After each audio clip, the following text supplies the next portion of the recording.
ভালোবাসা হারালে শুধু হারে না, বদলে যায়। তার চোখে জমে ওঠে না বলা গল্প, ঠোঁটে জমে ওঠে অনন্ত গান। যে পুরুষ প্রেম হারে সে কলম হাতে নিয়ে কবি হয়, সুর কণ্ঠে নিয়ে গায়ক হয়। আর যখন শব্দ ও ব্যথা সামলাতে পারে না, তখন দেবদাস হয়। তুমি কি কখনো দেখেছো সেই মানুষটাকে প্রেম হেরে গিয়ে হাসতে হাসতে কাঁদে?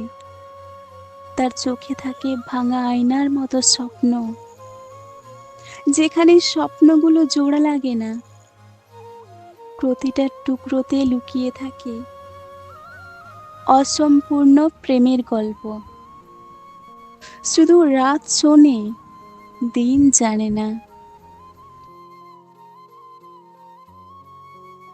কেউ বলে দুর্বল, কেউ বলে পাগল, সত্যিটা কেউ বোঝে না। ভালোবাসা হারা পুরুষ আসল শিল্পী,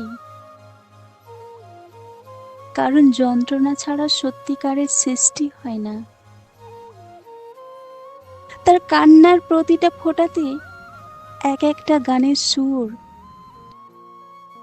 যখন গান লেখে মনে হয় পৃথিবী চুপ করে শোনে।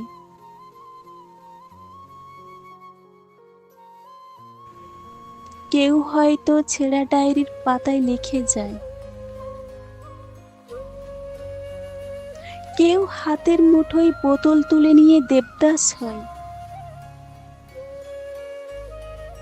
তার হাসির আড়ালে বয়ে চলে কষ্টের নদী। মুখে হাসি লেগে থাকে, কিন্তু ভেতরে গোপনে গর্জে ওঠে ব্যথার স্রোত। দেবদাস হওয়া অপরাধ নয়, অপরাধ হলো হৃদয় ভাঙা। কারণ যে হৃদয় ভাঙতে জানে না, সে আসলে প্রেম করতে জানে না। কেউ হারিয়ে শূন্য হয়, কেউ হারিয়ে সম্পূর্ণ হয়। প্রেম হারানো পুরুষের বুকের ভেতরে এক শহর ভেঙে পড়ে, অথচ মুখে থাকে হাসির মুখোশ। প্রেম হারা পুরুষ দেবদাস নয়, সে যোদ্ধা। নিজের আঘাতকে অস্ত্র বানায়।